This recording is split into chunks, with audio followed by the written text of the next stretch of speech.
And thank you everyone for joining us in a snowy, wintry night. Today is the first Thursday of March, and as some of you already know, in the beginning of each month, we have a special lecture. It's a teleconference, a monthly teleconference, and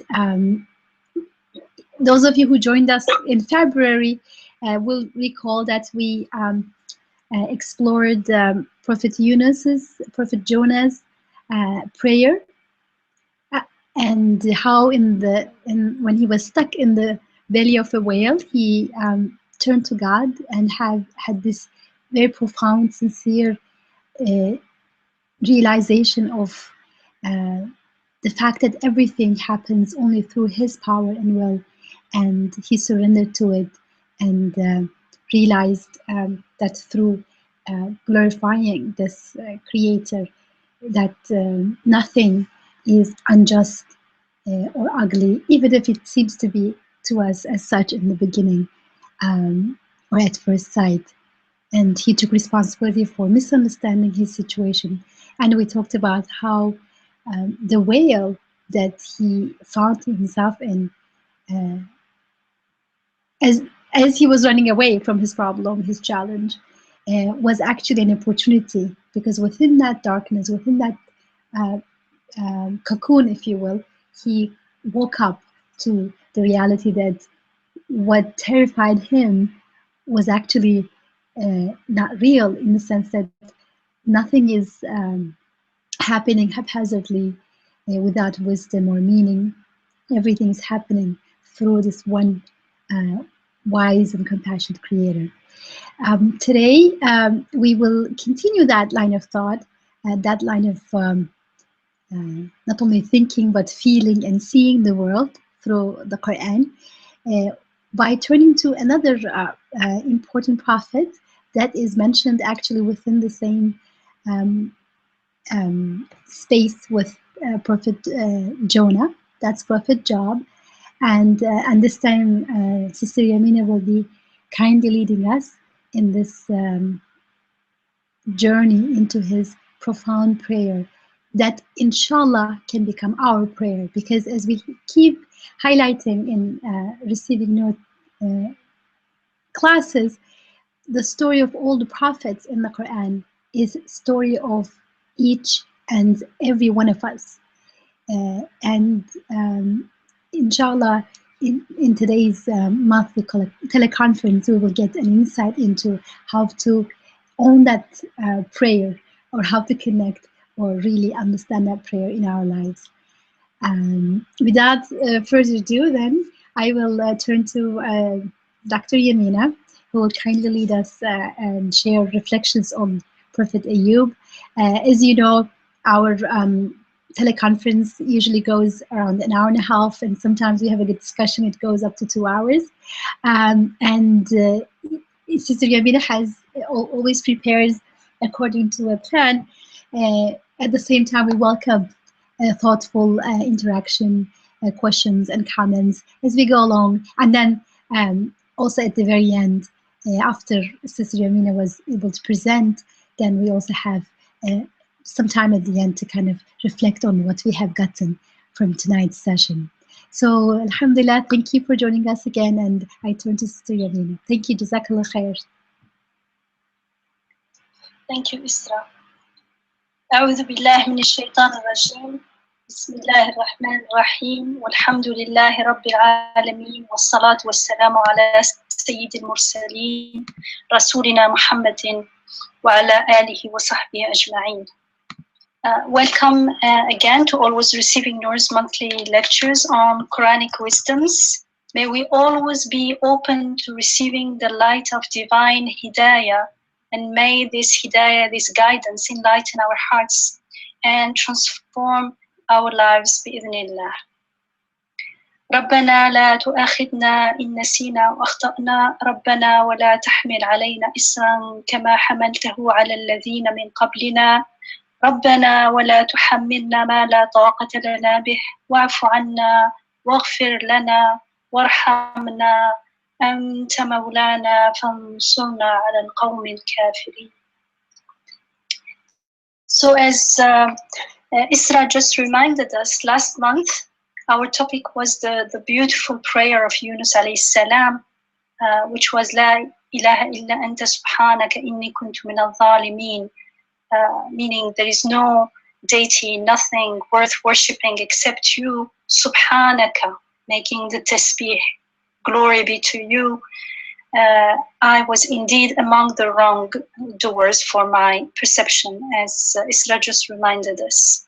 And something that she again also emphasized is that these prayers are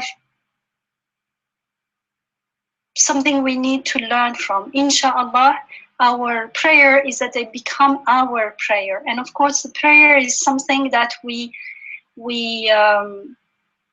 repeat with words, we express in words, but it's something also that we feel and live and experience in our lives.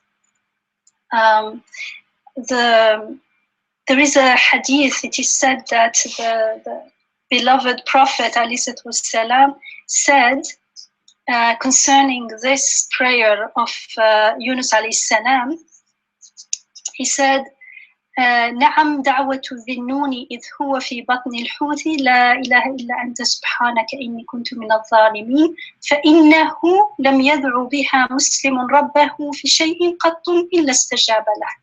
Meaning that yes, the supplication of Dhunnun, which is another name of Yunus alayhi salam, when he was in the belly of the fish and he quotes the prayer, La ilaha illa anta subhanaka inni kuntu min al-zalimin, no Muslim, it means a Muslim means someone who surrenders himself to God, to God's will. No surrendering person, let's say, ever prays to his Rabb with this prayer for anything, but he will answer his prayer. And this is because the next ayah after La ilaha illa anta subhanaka inni kuntu min al-zalimin is فَاسْتَجَبْنَا لَهُ وَنَجَّيْنَاهُ مِنَ الْغَمِّ وَكَذَلِكَ نُنْجِي الْمُؤْمِنِينَ. This is, and so we responded to him and delivered him from distress, and this is how we deliver the believers. Subhanallah. So if we live in that state of tasbih, and tasbih is only possible after embodying tawheed, La ilaha illa anta, because the trust and the surrender is only possible then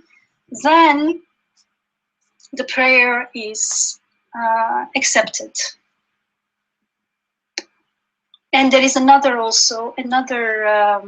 hadith, another saying of the Prophet Muhammad sallallahu من دعا بدعاء يونس استجيب له. Whoever prays by means of Yunus alayhi salam's supplication will be answered. His prayer will be answered. So it's very important that we learn to pray like these prophets alayhi salam. And today, inshallah, we want to reflect on another beautiful prayer, which is the prayer of Ayyub alayhi salam. It's in the same surah, Surah Al-Anbiya, ayah 83. And Ayyub alayhi salam is, we are told, he prayed to God and he said, وَأَيُّوبَ إِذْ نَادَ رَبَّهُ أَنِّي. So what he says is, مَسَّنِيَ الضُّرُّ وَأَنْتَ أَرْحَمُ الرَّاحِمِينَ. Rabbi, إِنِّي مَسَّنِيَ الضُّرُّ وَأَنْتَ أَرْحَمُ الرَّاحِمِينَ. And it says, remember Ayyub, Job, when he cried out to his Rabb, distress has befallen me, and you are the most merciful of the merciful. And again, his prayer was answered. So the next ayah says, فَاسْتَجَبْنَا لَهُ فَكَشَفْنَا مَا بِهِ مِنْ ضُرٍّ وَأَتَيْنَاهُ أَهْلَهُ وَمِثْلَهُ مَعَهُمْ رَحْمَةً مِنْ عِنْدِنَا لِلْعَابِدِينَ. So we answered his call his call on to God. And we removed the distress that was on him. And we restored his family to him and the like thereof along with them as a mercy, as a rahmah from ourselves, and a reminder to all those who worship us. وَذِكْرَى لِلْعَابِدِينَ. Subhanallah. So both prayers are special prayers that are answered. There is something in them that makes them, it's like the answer is, they are the seed to the answer. And both prayers are tasbih of our Rabb. Remember in Surah Al-A'la, we stopped and reflected a lot on the importance of tasbih. In Yunus alayhi salam's prayer, it's an explicit tasbih. He said, La ilaha illa anta subhanaka. He actually utters the word explicitly. And in the case of Ayyub alayhi salam, it's a silent and implicit glorification and a tasbih of God's mercy in his most difficult time, in the most painful time of sickness. And we learn, actually, it's not only sickness, but it's also its physical ailment, as well as the distress of losing your family and your wealth. So in the case of Yunus alayhi salam, at least at first sight, it seems like something out there in the world is causing it. And then he remembers that and all events are ayat, they are signs from his Rabb, bearing messages of rahmah and hikmah. And so everything, the dark night, the stormy sea, the whale, everything is actually under the control of his Rabb. And so it joins them, because it becomes easy to trust, to surrender to whatever it is, because you know that all is well, all is under control. And the control of a most merciful and most compassionate and wise Rabb, that he is taking care of everything. He's not our host here in this world. We realize that nothing is created without meaning and purpose, as the ayah tells us. Those who remember God when they stand, when they sit, and when they lie down to sleep, which means it's an idiomatic expression in Arabic, meaning in all, whatever they do. It means always. They always remember and reflect on the creation of the heavens and the earth. And so what do they say when they remember God and reflect on his creation? They say, O our Rabb, you have not created any of this without meaning and purpose. Subhanaka. الذين يذكرون الله قياما وقعودا وعلى جنوبهم ويتفكرون في خلق السماوات والأرض ربنا ما خلقت هذا باطلا سبحانك فقنا عذاب النار. So when we remember that, that makes us, that state of confirming that reality is, and it is a witnessing of the tasbih of creation, and therefore it becomes our tasbih. In the case of Ayyub alayhi salam, unlike Yunus alayhi salam, it's not, but it's also the cause of his distress is more internal, sickness, pain. And I don't know if you've been sick recently, you feel like you can't do anything. You feel like sometimes you can't even focus on what you want. You can't even repeat, for instance, if you are repeating Astaghfirullah, you just make the intention to repeat it because you don't have even the strength to repeat it. So, and also, Sister Yamina, I don't want to diverge from the topic much, but since you said sickness, the experience of sickness, there's one thing that always I feel when I'm sick is, as you say, there's this loss of energy that you can't even think or feel or say uh, clearly, and also there's a sense in which that there is no guarantee that you'll feel better. Like I tell myself, like rationally, like if it's let's say I'm going through an intense flu or cold, I say rationally, like, yeah, I mean, this takes usually 7 days, and I'll be good, within a week. Like rationally, I can tell myself, like, I don't. I said this is not a sickness like cancer. This is just, happens in the winter. But then, like, how I feel internally is there's no guarantee that I'll be better, because the way I lost it was so um, like, so almost like, yeah, out of control. This virus came to me, not to my husband. Like, we're both in the cold, or our son brings the virus from school, but I fell, and not somebody else.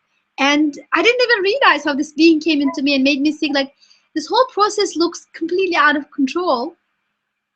And I don't know, like, there's a sense in which this is just, I'm talking about cold.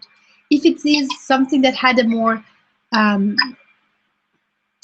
notorious, so to speak, nature, like cancer or something, that feeling, that emotional pain that comes with it, that I'm not feeling well, and I don't know if I ever will feel better. And that sense is, it is really an internal pain. That's more than just the the physical pain that we are feeling on our own self. so you mean it's a sense of being very aware of how weak and vulnerable and very needy, and at the same time very weak. We can't do anything about it, apart from the physical pain. So it's more difficult to bear and endure, it seems, than the case of Yunus alayhi salam. Because in Yunus alayhi salam, it seems like as long as I'm aware what's going on, I can still endure it and be patient and surrender and wait.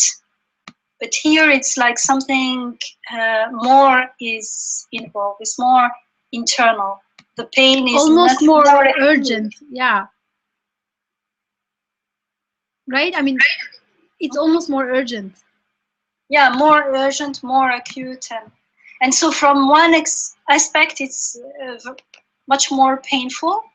But from another aspect, it's a shortcut to get with who we truly are, which is very weak and needy. And however much we talk about it, we only realize what it means when we go through that, actually, and we get a little taste of it. And so we realize how valuable rububiyyah is, how valuable the help and the health we are getting, how valuable it is. Because otherwise it is like health is good. Well, it's not only good, it's really, really, really something we can't do without.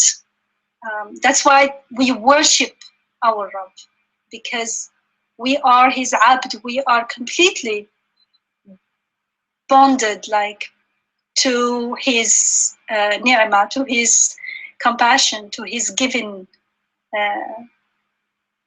givenness. We totally dependent on his generosity. We do not exist without him giving existence to us. So it's much more than what we think it is. So rububiyyah is something amazing, something that really, truly deserves our prostration. And that's why in the prostration we are invited to repeat Subhana Rabbi al-A'la, our most high Rabb, Subhanallah. And so this aspect of Ayyub alayhi salam's sickness and his distress is also, from another point of view, a blessing, because it's like a shortcut to seeking help from his Rabb, from our Rabb, for us. So within the hardship, easier to surrender for him, right? Yeah, it's a means to a reminder, an ayah, something that makes you, if you have the intention, like it is not easy to resist. It's, if you are in the path of surrendering and you accept your ubudiyah, then it's easier to surrender in this case because it's unbearable. It reminds me of Ustad Nursi. He says there are two kinds of worship, of making ibadah. One is the one we know, like praying, supplication, all the ibadat that we know. But the other one, he said, is like ibadah through, for instance, illness, or for instance, misfortune, like in the case of Yunus alayhi salam. And so in that moment when we are in that state of misfortune, we are more likely to be aware of our weakness and our neediness. And so we are more likely to seek help and prostrate in front of our compassionate Rabb. And so this, if we get the meaning of what this means, then the time we spend in sickness becomes a time of worship, and often it is a time of very quality worship, let's say, very conscious worship. Because when I pray, a prayer may have become like a habit to me. I may do it half consciously. But when I am very sick and seeking help and health from my Rabb, there is no way I can do it half consciously. I'm fully conscious of it and fully present to my need, and therefore to my connection with my Rabb, subhanallah. So in this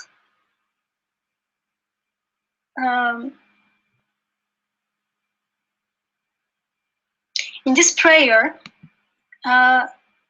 in the Quran, it doesn't say much about Ayyub alayhi salam's life before his illness. Even the illness is, we understand that he is ill indirectly. So it doesn't say much about him, although if you go to the classical tafsir, the commentaries on the Quran, many commentators will give lots of details and information about his life, his wife, his children, his wealth, before and after. But that's usually information that originates from biblical sources. In the Quran, it doesn't give us much details about that. And as we said many times before, if the Quran is silent on some details, that silence itself is significant. That silence itself is an ayah. And Alia usually reminds us of the people of the Kahf, of the cave. Because the more we focus on the details, it becomes like a story, and it becomes, we look at it more like a story of someone who lived somewhere, and then we forget that it is a reality, something that all of us go through all the time, and that if it is told in the Quran, it is an ayah. It is explicitly, this is an ayah in the Quran. And an ayah means it is pointing to a much larger, much more comprehensive reality that applies to each and every one of us. So that's why I prefer not to go into the details following the hikmah of the Quran. So from the Quran, what we understand is that Ayyub alayhi salam is afflicted with a serious sickness for quite a time. And we also know that he shows great patience and he does not complain. We understand that from the wording of his prayer. And he seeks help from God when his sickness becomes a threat to his connection with God. We will go back to the wordings and reflect on that. So we see in his prayer, he says, Rabbi, so he's calling on his Rabb, on God as his Rabb. He's aware, if he says Rabbi, it means he's calling as Abd. He's aware of his position. And then says, Rabbi, in massani ad-darru. He says, distress has afflicted me. And then, and you are the most merciful of the merciful. So he does not complain to God and he does not accuse God's mercy. He actually confirms and reaffirms God's mercy. He reiterates that God is Arhamur Rahimin. And he states his problem. He says that distress has afflicted me, but he doesn't say, so please give this to me. He leaves the decision to his Rabb because he knows that his Rabb knows best what is best for him, what is better for him. And so this is what makes his prayer so effective. We can feel how very trusting Ayyub alayhi salam is in his prayer. He trusts. Like he mentions that he's in distress, but he makes no direct demands regarding regaining his health or his family or anything. Why do you think he doesn't say anything about that? Do you think he doesn't want it?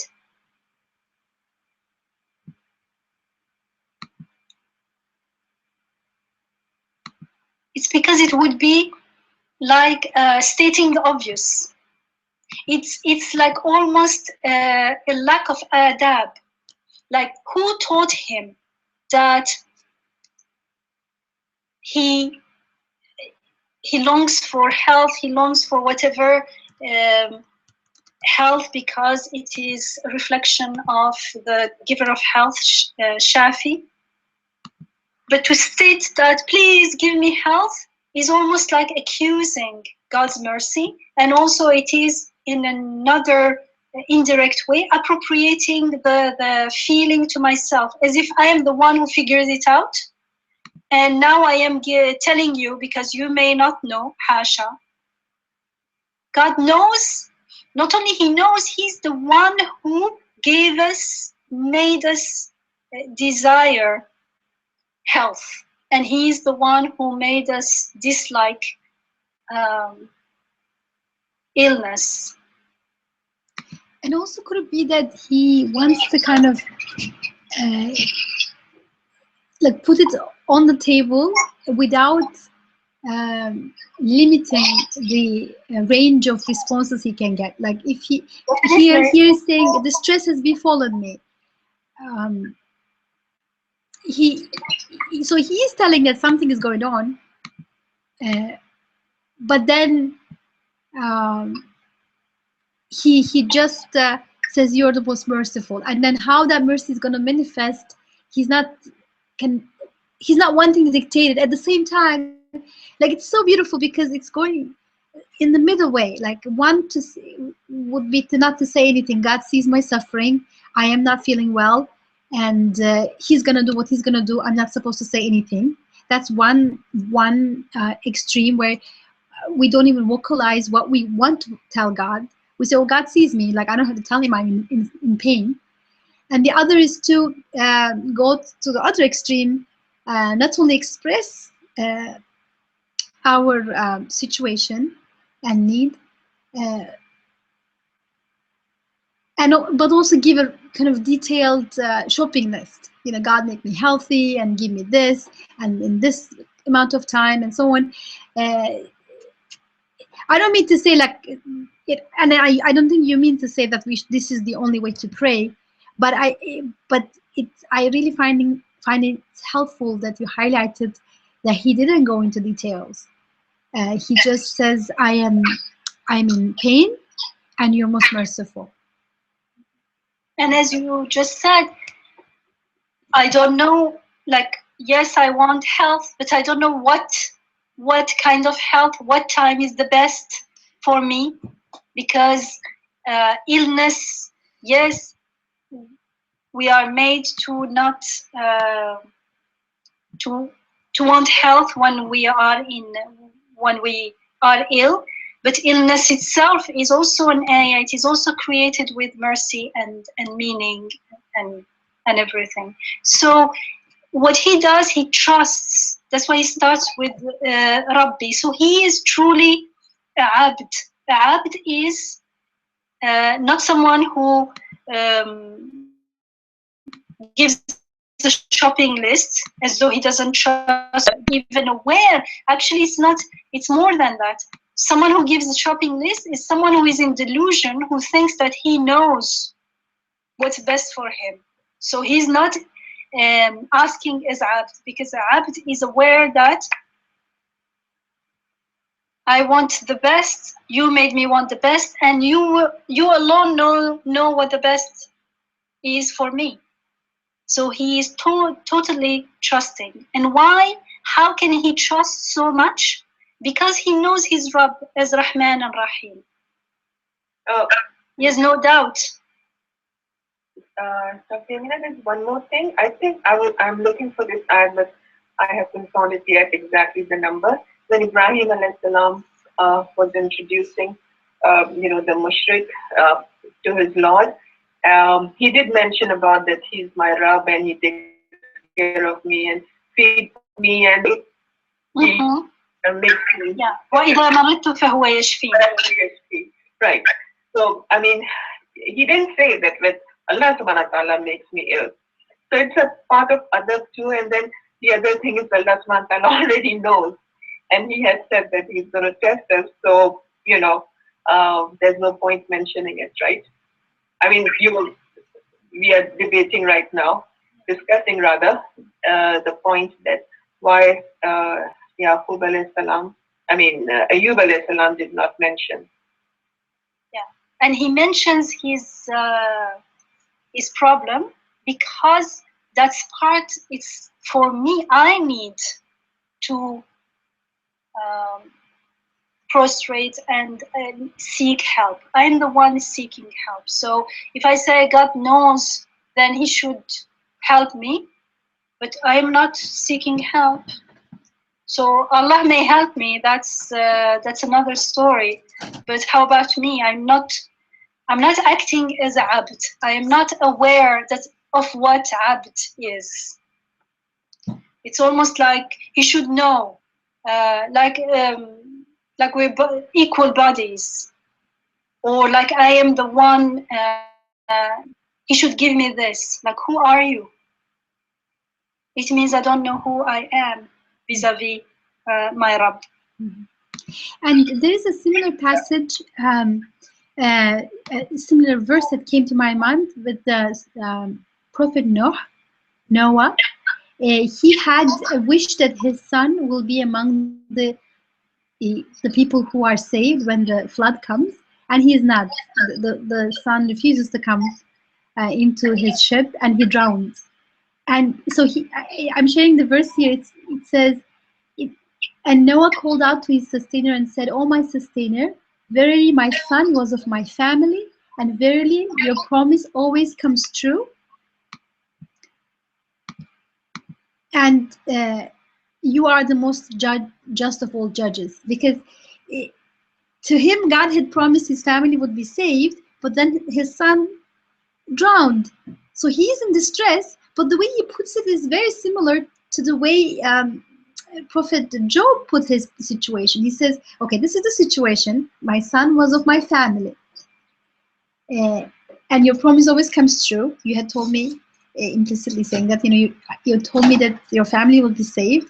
He's in distress. My son was of my family and he's gone. And then he says, you are the most judge of all judges. He's not saying, please give me an explanation or do this, do that. He's just putting the situation and expressing his situation and noting what he knows about God for sure. That in this case, you are just. In the case of Job, you are merciful. So these are two things, connecting his situation with the fact that he knows about God. Isra, Yamina, Assalamu alaikum. As I'm hearing this, something comes to my mind clearly, and the analogy that I'm having in my mind right now is the professor and the student. So, you might, if we think of a student who has been taking, this very famous professor in a university that everyone is there's a waiting list for his class, and he's very his classes are very hands-on education, and people let's think not of an undergraduate class, but this is maybe a doctoral class or something like that. So only students really want to be there, and students trust him. Students who have been there for their masters, let's say, or undergraduate masters, they trust him. They know that this professor, he teaches in a hands-on technique. He doesn't just give a text, but he tells maybe students to go on the street and interview people, or to go out and sit in the cold and experience this, or to do this. So, or he gives them mathematical or engineering equations that are sometimes very, very difficult, but they endure the experience because they know and trust that this professor, every time at the end of every learning experience, there's something that's very profound that they learn. But sometimes when they get frustrated, they might tell their professor, we realize that, this is a planned learning experience. We realize that the distress that we are in is something that you plan. And they're almost they're not asking him anything, but they're almost speaking to themselves, saying, and we realize that when you put this, you put it with wisdom. Or when you put this learning experience for us, you have put it with mercy. So, they're not asking him to change the learning experience, but they're almost speaking to themselves and saying, sort of saying, enough, so don't stay in there. This professor is always teaching us something.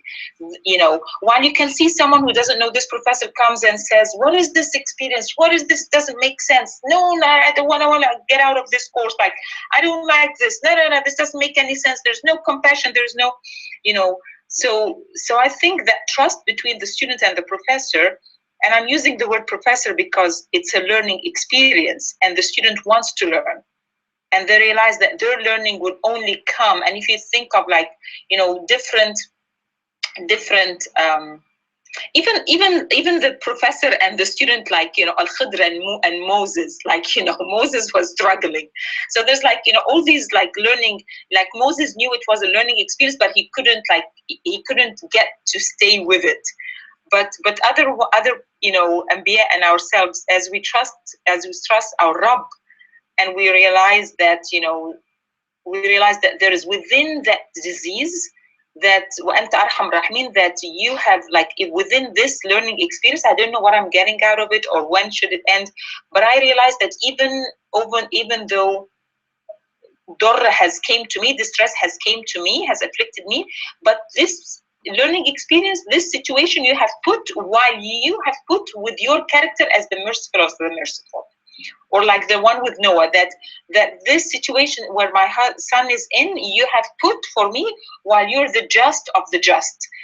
So like everyone is trying to like hold on to the name that like they need to hold on in that situation. Like Noah needed to hold, there must be justice, and you've put me in this situation with justice being your character. And Job saying, you put me in this situation with mercy being your character, as if they're trying to hold on. I'm seeing it, them trying to hold on to their understanding of their Rabb. No, it's a declaration of tasbih. They are not saying the word subhanaka, but the prayer itself is a tasbih. Nusabbihuka, you are Arhamur Rahimeen. You are the most just. Like it says, glorifying, yeah. Normally we would say, yes, I am in distress, but you are. No, the ayah says, and you are. And you are, yes. Because it may seem that it's counterintuitive, but it's not. Wow. Why? In Yunus al-Salam, we understood because there is something called perception of the fact. The fact may not be what I perceive them. And the perception completely changes when I know for sure that my Rabb is the most compassionate. And when I trust, then it becomes easier to trust, to surrender. And it becomes easier to endure with patience. Patience becomes possible when I trust that He is fully compassionate. So I have no doubt, because if I have doubt, it becomes very easy to fall into despair. And then when we fall into despair, we can't remain patient in times of misfortunes. The other thing, Dr. Yamina, I don't know if you finished.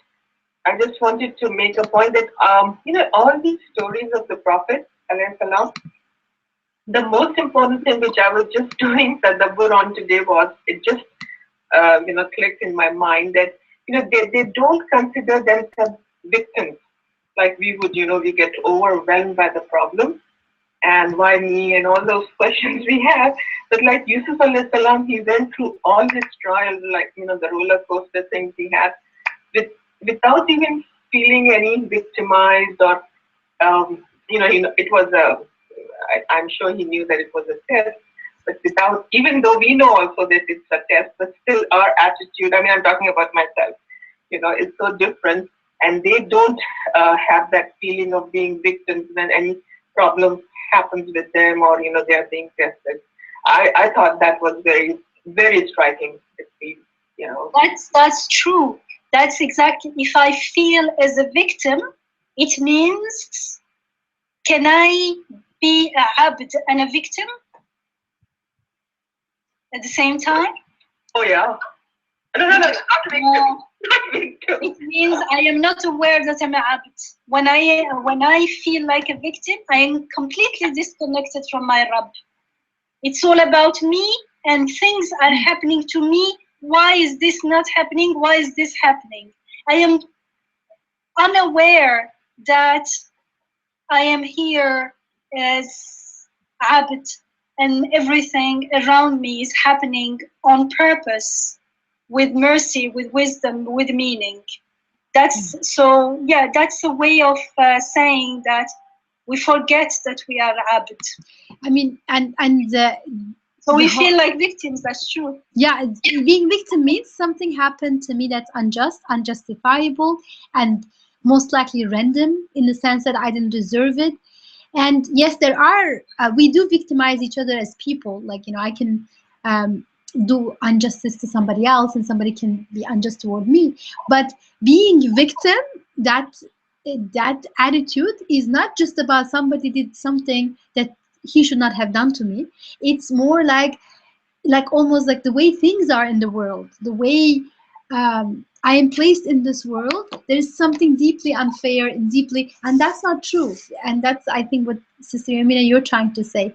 That is not true, that we find ourselves in this universe, in this creation, as beings exposed to an unfair world, an unfair or unjust you know, there are situations that we can say more just, less just, but we are never victim in the sense that even when somebody victimizes us or is unjust toward us, it is not happening out of control of the sustainer of the universe and sustainer of my life. And if he's allowing that to happen, if there is wisdom there, and I am not ultimately a victim, and that's very subhanallah. I mean, it's amazing how humility and being empowered go together. Like this humility, in the sense that to recognize our one creator, sustainer, and to surrender to him, like it's humility. And through that, there's immense, like that connects us to immense power. That is, even if somebody, God forbid, cuts me into pieces, and God forbid, but even then, that person is not able to destroy the fact that my Rabb loves me, cares about me, and this is not the end of the story, and there's profound justice and compassion in the way things are. So that's extremely empowering. When we prostrate to the one God, one Rabb, then we are saved from prostrating to anything else. And that's why we stand in the prayers, in the salah. We stand in the name of God, and we can only stand if we prostrate to him fully. Subhanallah. And so, psychologically, I think what happens, I'm talking about myself, you know, the emotion takes over so much that we get consumed by the problem itself, and we forget that we are up, like you said, at that moment. To get caught up with, like, you know, Musa alayhi salam's mother, the Fuad was totally void. Law which is supposed to act fully calmly and think, that doesn't happen. I mean, I'm just saying what I usually, you know, feel or react to problems. Mm-hmm. I wanted to also add something about patience, because when we hear the name of Prophet Ayyub alayhi salam, what comes to mind always, we always heard the misfortunes, including physical sickness. And I want to remind us all, in the Quran, we are taught that God has provided us with patience to endure misfortunes. لا يكلف الله نفسا إلا وسعها. God does not burden any soul with more than it is able to bear.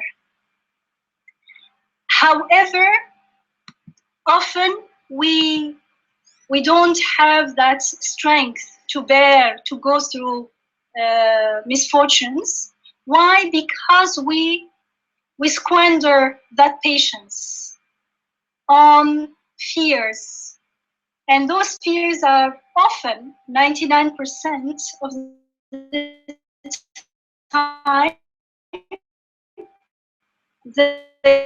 because if it's strength, endure what's going on even better. But usually it is baseless fear.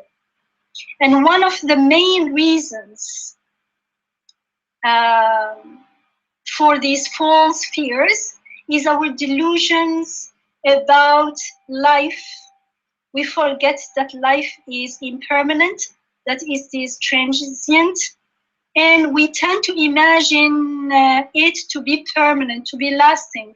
And we make all kinds of plans and arrangements for our life as though life is permanent, without taking into consideration akhirah, without taking into consideration life after death, which is going on right now, which won't start when I actually die, because yesterday is not here, last year is not here, 40 years ago is not here. So all this is already akhirah as far as I'm concerned. So we are totally unaware usually as we live our life. And so in the case of a misfortune, for instance, in the case of sickness, serious sickness, we squander our power of endurance, which we call patience. Over the past, I say, oh, it's been a year that I've had this sickness, although the past is already gone. But I think about it as if it's all present right now, and I worry about the future. The future, which is not created now. I don't even know if I will live tomorrow or not. And I say, how many years will I have to endure this this sickness? Yes, you may not even live for a few more days. So with that illusion, it becomes unbearable, so much overwhelming and much greater than any human being can endure.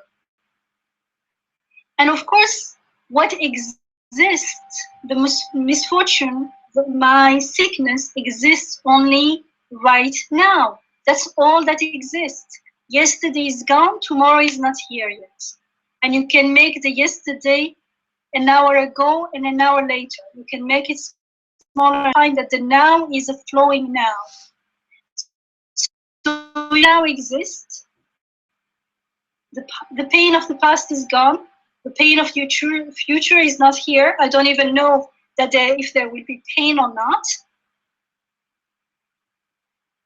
But because I'm caught into that delusion and I don't question it, I lose my patience to endure the now, because I'm using it for the past and the future, and it's just too much. And so I end up complaining about the past, complaining about the future, which is all foolish. That's why when we are not in a state of awareness and awareness of my connection to my Rabb, and in a state of trust and tawakkul, we are acting foolish. We live our life very foolishly, even when we think we're very serious. And I like Mr. Nursi, rahimahullah, he compares this situation to someone who, he says, what would you think if someone says tomorrow or the day after tomorrow, I will be hungry and thirsty, and so he constantly drinks water and eats food today? Wouldn't you think this is pure madness? And so he says similarly, to think of sickness or a misfortune in the future and to suffer it from it right now before it came and show impatience as a result is not only foolish, he says, but it's also oppressing oneself without having to. When we don't surrender to God's will, and God's will is whatever is happening right now, then we really wrong ourselves. And it becomes not only difficult to endure and be patient,